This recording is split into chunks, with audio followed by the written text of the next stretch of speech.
It's that time of year. I said we were going to give some good ideas. Uh, First of all, there are a lot of neat ones out there. I'm a believer that good gift giving requires a little bit of work. So some of mine require planning and work. By the time we're listening to this, I think it's still early enough to order some things. You have time. I think we have some time. So my number one, Jake, and you can jump in and we'll discuss them all, isn't just an experience. There's nothing better to get than the idea of a foursome is going to go to a private club they normally can't get into. Or, I mean, the ultimate thing would be to give someone a trip to Ireland or a trip to Cabot Links or something like that. But in every... Yes, we'll call this non-budget division. Well, yeah, a lot of mine don't have a budget, but listen, the work and the planning and the almost, the nerve to go out and try to do some things can create great experiences. If you live in Ottawa and there's a course that's difficult to play in Toronto. Oh, no, there are definitely... You call the pro and you say, look, my dad's never gotten to play. I'm telling you, people, this stuff works. If a pro in Toronto gets a call and you say, my dad's 81 years old, he's always wanted to play XYZ golf course, he's never been able to, I'd love to bring him down next year. Some directors of golf and pros out there might hang up the phone on you, but it's worth a shot. I just went the trip to Ireland was non-budget division, by the way. I there's absolute ways to do it, and I think that you're getting at somewhat why it's so hard to find gifts for many golfers. Is golf is about the experience of the game. It's about experience playing it. So when you start looking at knickknacks for golfers, a lot of the stuff isn't great because that's not the point of it. The point of it is the experience. Within driving distance of Ottawa, Oak Hill is down in Rochester. Yes. They've played majors there. Incredible golf course, Maybe call them and see if you can get on there. Scattered through the Northeast, you've got so many incredible golf courses. And some you maybe never heard of even. Now listen, it can also just be a great day at a local club that includes a neat lunch out, something thoughtful. We're going to get up. We're going to go down to this diner and have breakfast. We're teeing off at 10:30. I've organized this part of it, and so-and-so and so-and-so are going to caddy for us. And then we're going to go to lunch and have beers. Just create something. I think an experience is always the number one thing to give. And it doesn't have to be crazy expensive to do it, but it requires a little bit of work and planning. At the end of the day, that is what golf is, right? Like we're saying, that's what you're playing golf for, the experience. Giving that to somebody is a pretty cool way to take advantage of what they like. Number 2, some sort of education. This one always people might roll their eyes because we're in this business, but a launch session, a putter fitting, a golf lesson. I mean, everybody wants to play better. Everybody wants to hit the ball better. I think people want information so they have a chance to hit the ball better. So any sort of education you can do. It can even be health and fitness. It can be anything. But, the idea of giving someone a lesson or a package of lessons, a club fitting session, a launch session, a putter fitting, just some more understanding so they have a chance to play better. A trip away to a 1 or 2 or 3 day school somewhere, go see someone they really admire. Any kind of education like that, I think, makes a great gift as well. Yeah, I truly believe that learning new things is incredibly important to your development as a person, regardless of what that is. When you stop learning new things is when you stop growing as an individual and when you start getting older and all those things. I think it's incredibly important to your health and to your mental state and everything. And if the person happens to be a golfer and you're the person who can maybe give them that experience and maybe make them realize what that can give them, I think that's an awesome gift. I think it's a gift that will be appreciated immensely. I mean, yes, we are golf coaches, so of course we're going to think it's a good idea. You're right. Some people might roll their eyes, but I don't think it's crazy to say that giving somebody a new experience and giving someone the privilege to learn something new is a bad gift idea. If they're a golfer, give them a golf lesson. Well, I would say let's throw in a bunker lesson as something that every golfer listening to this podcast could probably use to have a lot more chances to shoot better scores. Yes. People are, I would say, pretty general statement, terrible in the bunker. So If you can teach someone how to hit the golf ball out of a trap, it's a pretty cool thing. Playing lessons are neat as well. Call a local pro. Again, a little bit of nerve required, a little bit of planning. You got an assisted pro who's a really good guy at your golf club, and organize a playing lesson, a round of golf at a certain course or at your home course or whatever with that person. And there's all kinds of different ideas you can do, but educating and helping someone get better at the game. And I'd even include books into that. You could get into books. I've got a couple on my list a little later, but a great golf book is also kind of a neat thing let's to jump give into someone. books now. Why Sure. why go later? Let's jump into the books. We're Okay, talking give me a books. couple you like. My favorite golf book recently has been Tom Coyne's Paper Tiger. Tom Coyne's a great golf writer. He also wrote a book called A Trip Called Ireland, which I loved, where he walked across the coast of Ireland on foot and played every links course in Not a Ireland. trip called Ireland. It's a walk. A course called Ireland. A course Sorry, called a course called Ireland. And he played across the entirety of Ireland, and it's a very interesting read. And he wrote a book called Paper Tiger, where he took time off to try to do everything he could to go pro and just see if being obsessed was enough to get on tour. And it's a very interesting read of, how much of it is obsessive work and how good you can get by doing the right things, and how much of these tour players are talent. And I won't spoil what happens, but the book I like it a lot. Nick Bradley's books, either one of them, I'd recommend highly. Kinetic Golf. They're great teaching books. 7 Laws of the Golf Swing. Great illustrations. They're hardcover books. I like hardcover books. Nothing better than Christmas morning, grabbing a coffee, opening up a book in your favorite chair by a fireplace and flipping through it. Lots of good teaching books out there, but those Nick Bradley ones stand out for me as being a couple of good ones. Stay away from... my advice is to stay away from system books. You go to the local bookstore and it's some kind of a, secret keys to the swing, or some of that stuff is a little gimmicky, right? Or the one plane swing, or this system of golf swing, or I wouldn't send people towards that. But there's lots of good ones out there. And then I want to get to the books I really like, or the ideas when it comes to reading, which more about course design, more about the soulful experience of being a golfer, and connecting people with what's so beautiful and great about our sport. And Keith Cutton wrote a book that a lot of people will already know about. It's called The Evolution of Golf Course Design. Keith was actually, last time I was at Cabot Links in the fall, he was out there doing some work with them. He's a Canadian brilliant shaper designer, but he wrote this book that's a wonderful, just get it. It's a hard copy book, or a hardcover book. I mean, it's a beautiful coffee table book, beautiful imagery in it, but it's basically about golf course design. It's really great. Yeah, I think if you are into golf course design, it's a great book. And if you're not into golf course design, it will help you get into golf course design.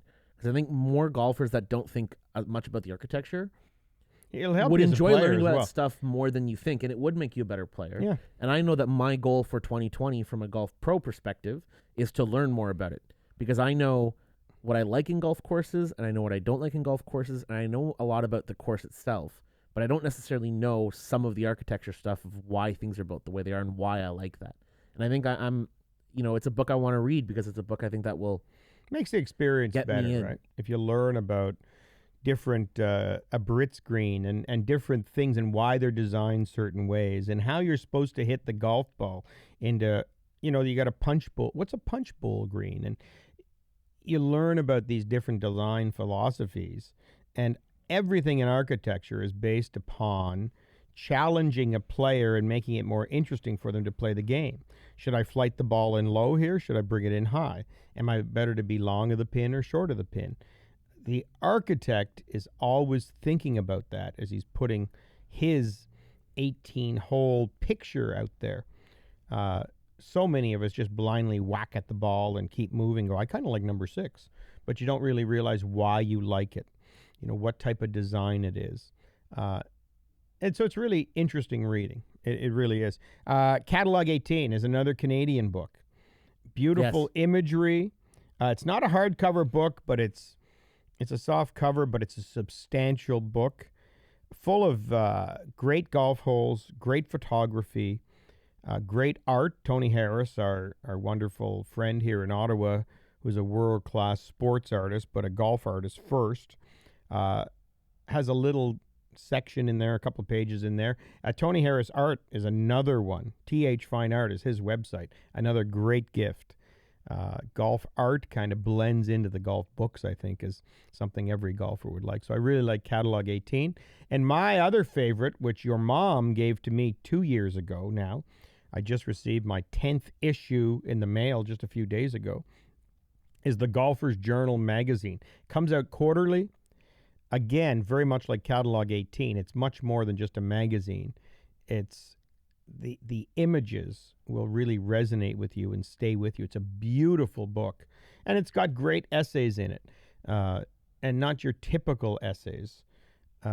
Or how to get better at golf, or 6 tricks to a better backswing, or whatever. No, I mean, they're really good reads, and they're the kind of things that you want to just sit down and spend some time with, and that makes for a great gift. I think it's for golf hipsters by golf hipsters, right? People who are true fans. Am I a hipster? I think we are. Yeah, I think it's to a little bit of an extent. I don't think I want to be a hipster. I don't anyway. think, but we're the upper echelon of golf nerd. You know what I mean? Maybe that's the better term than hipsters, golf nerds. But it's really, really a love letter to golf. And, I'd much rather something like that than, the average magazine subscription. Although any magazine subscription is a great gift because it's a gift that keeps on giving too, right? By the way, I just thought of something. Sign up for an event is another thing. We talked about that experience. Signing up for an event is an experience too. Pick your favorite charity and sign a foursome up for that group and give that to 3 other people in your group, right? So we're going to play in the Kevin Haime Kids to the Course Classic to support our junior golf initiative. That's the event we want to play in. And you either enter a twosome or a foursome, or the Heart Institute tournament, or whatever's important to you at a course you'd like. Call the pro shop, ask them what charity events they have there next year, and then sign a group up. It's another paying it forward, really neat gift that combines experience. That's I hadn't heard you say that one before. I really like that. How about that, everybody? How about that? Something custom. Let's get custom gifts. You've got the imprinted golf balls. Yes. Which is great. Been doing Titleist Pro V1s for years. You put a nickname on the side, a custom number. Still time to do that this year. We're big Titleist guys. We love that. But custom head cover. Tell everyone about your head cover we got you last year. That was a great gift. Yeah. So from who, too? Tell them where it's from. So my head cover, it's a Dormy Workshop head cover, which is a great company out of Halifax that makes high-end custom leather head covers. And personally, mine is a Saint FX head cover. I put a picture of it on Twitter the other day after we talked about this kind of a gift idea segment on the radio. And I love it. It's a really good high-quality head cover. I mean, you're going to pay more for these than you are a normal head cover, but you're getting what you pay for. It is incredibly good quality. The custom work is unreal. And even just looking on their website and seeing a bunch of the ones that they do on their own without you requesting custom work. Yeah, Dormy Workshop's great. Stitch make custom These guys head are covers artists. too. That's an American company. We like Dormy Workshop a lot. The guys are in Halifax. Well, and the nice thing about Dormy Workshop is they'll do one-offs, right? Not a lot of companies. It'll cost you over $100 to get one head cover, but they're leather. I mean, they retail for close to that anyway. If you want a one-off, you're probably late right now for Christmas. 4 weeks before Christmas. No, but they have lots of of great options on there that would be great for anybody on their website that are pre-made, so you're not too late to get it now. Pure Grips, a neat grip company from down in the States. I've used their grips on my clubs. They'll put your name on the grip. Right in the grip, not printed, but literally right into the mold of the grip. Yeah. If you order 20 grips from them. So you can get the person's name on a grip. Anything. You can customize anything in golf. You can get, buy a wedge from Ping and they'll etch for a few dollars extra, etch the person's name on the hosel of the golf shaft. Or, I'm sorry, of the club head in the back. Yeah. You can put a name or a nickname on there. Well, so stamping it, wedge anything stamping custom has like become that. A big thing. You can even thing buy a across wedge many of them. stamping kit, right? That's a neat gift. Yeah, Buy that is a someone neat a gift. do-it-yourself wedge stamping kit, and then they can do that. Go to Michael's and get some acrylic Sharpies, and you can repaint all the numbers and the scoring lines on the person's golf club. We do a lot of that customizing here. Mine are all blue and orange from the University of Illinois, but you can do a number. The acrylic Sharpies are really cool. You can fill up the, clean them all up first. Use a wire brush or a plastic wire brush. Scrub them out, and then fill them with whatever paint color. You just wipe it with a a wet cloth or a cloth with a little bit of, acetone or turpentine or something on there, and it'll clean it up beautifully. And then you've got this beautifully clean-looking club head with all these custom colors in it. Lots of things like that. You can do all kinds of stuff like that. You can get, if you go on the internet, you can get umbrellas with people's names on them. You can get towels done. You can get alignment sticks with custom branding on them. Again, go talk to someone like us. Talk to somebody at a golf pro. You can get custom hats made. You can give someone the gift of a dozen custom hats with a custom logo on them. You can get done. We know who the sales reps are. We know what companies can do that sort of thing. So all of these are neat ideas that bring more than just, hey, here's something simple I picked up at the outlet mall. So all kinds of really good stuff. Rainwear is another great gift. I'm telling you, I've been going to Ireland now. We've been there 5 or 6 times. Funny story this year. There was a guy who had a rain jacket. He bought a Callaway rain jacket for $200 at Golf Town. And we were heading to Lahinch, and it was pouring rain. I'm like, you good for a rain jacket? The guy's like, oh, yeah, I bought this Callaway one. I'm like, oh, I don't think you're good for a rain jacket. Like, I don't think that's going to quite do the job. So there's good and there's good. My advice to people, and they're extremely expensive, but a Galvin Green jacket or rain pants or anything from that company, huge in Europe. It'll cost you $500-$600 for a jacket, but you'll have that jacket the rest of your life and you will never get wet. So, investing in really good quality rain gear is something cool. If you can't afford that, Imperial Headwear make a rain cap, 100% waterproof rain cap. You can get it for about $50. You can get a really good umbrella. I'm not talking about a typical one that's going to blow inside out the second you put it up, but you can get really good tour-level quality umbrellas out there for about $100. Rain gloves is the most affordable, a neat thing that every golfer should have. You actually wet them before you play, and then they're like a vice on your golf grips, even if they're soaking wet. They keep your hands a little warm, too. So rain gloves are really great. FootJoy make a great pair of those. Zero Restriction make them as well. So you can get a rain cap, rain gloves, anything for making that experience in harsh weather a little better, makes a neat gift, and is probably something the person doesn't already have. You can tell people how much I wear my Galvin Green jacket. I've probably worn it 500 times in the last 5 years, It's light. You can swing in it. You can wear it in the wind and keep you warm. No rain gets on you. I'm wearing mine all the time, and I really, really love it. It's a great gift for somebody. Like I said, a little expensive, but something worth thinking about. What else you got? Anything? The last thing I'd like to say, Jake, it's a long list here, but is teaching aids. A simple, affordable teaching aid, not a gimmicky club off the Golf Channel that is basically, I guess a lie is the best way I can say it. So no perfect clubs? All of this stuff is just, those drivers, it's like a 3-wood, but you hit it like a driver, and it's all garbage mostly. The sand wedge, the sand club that gets the ball out every single time. I mean, I'd much rather give the person a lesson to learn how to use something and understand a little bit more than I would a gimmicky club like that. The thing I always laugh at. But teaching aids can be good, right? Yeah. Yeah, they can be. I'm always a little bit hesitant on the teaching aid front because you got to give somebody that is going to work for their golf swing. And so if someone has a teaching pro that they work with and you talk to them and ask, hey, is there anything you'd recommend? I think that's a great idea. But I think before you just jump on Golf Channel, infomercial.com, or wherever you'd get a teaching aid, going and buying something random, I mean, if the person doesn't know how to use it, it can be one. But if you find the right one, it could be a very personal, interesting gift. But like you said, it just requires a little bit of work and research to figure out which one to do. Yeah. A mirror, a putting mat. Let me give you a putting tool. Is that a teaching aid? Is a putting mat a teaching aid? But things you can use in the wintertime to work on your game a little bit. It's doable. You're right, though. You sort of have to talk to an instructor first. If you're looking at a putting one, by the way, though, Putt Out is a great company for this. They make really good compact putting mirrors. They make a very good mat, and their little putting aid is a great little tool where you use that instead of a cup, and it's the width of a cup and it's the shape of a cup, but it has a ramp on it.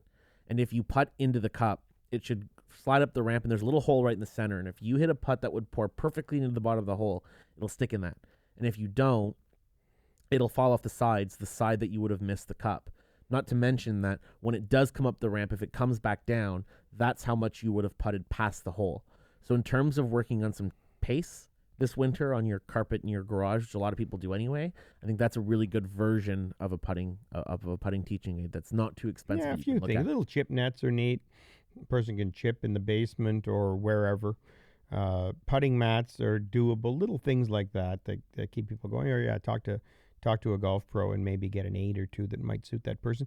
You know, we're in the public realm here, so we have a lot of turnover, but there's a lot of people listening to this podcast who are at country clubs. And believe me, that golf pro knows that guy's golf swing. Yes. So if there are For 450 members at a certain club and the pro's been there a long time, he'd have a pretty easy time helping you out coming up with something neat. So anyway, that's our list. There's more to it. You can keep going forever. Oh, of course. But I like experiences. I like knowledge. I like customization. I like good reads, good books. Anything a person can kind of get their teeth into and make them a little more optimistic. I think there have been studies that people actually prefer the day before Christmas to Christmas because looking forward to something is more impactful on the human brain than actually experiencing it. Oh, interesting. Sometimes people are more excited to look forward to the trip to Disney World than when they're actually at Disney World, and certainly afterwards. But giving someone a golf item they can look forward to. How about tickets to a major? How about tickets to Augusta National to a practice round? How about, there's all kinds of different stuff like that. Do some work and find something cool. Wingfoot next year is within driving range. Pretty easy driving range. You can go to Wingfoot in 2020. That'd be pretty neat. See Mickelson potentially put one off the planet again to lose the tournament. Let's talk President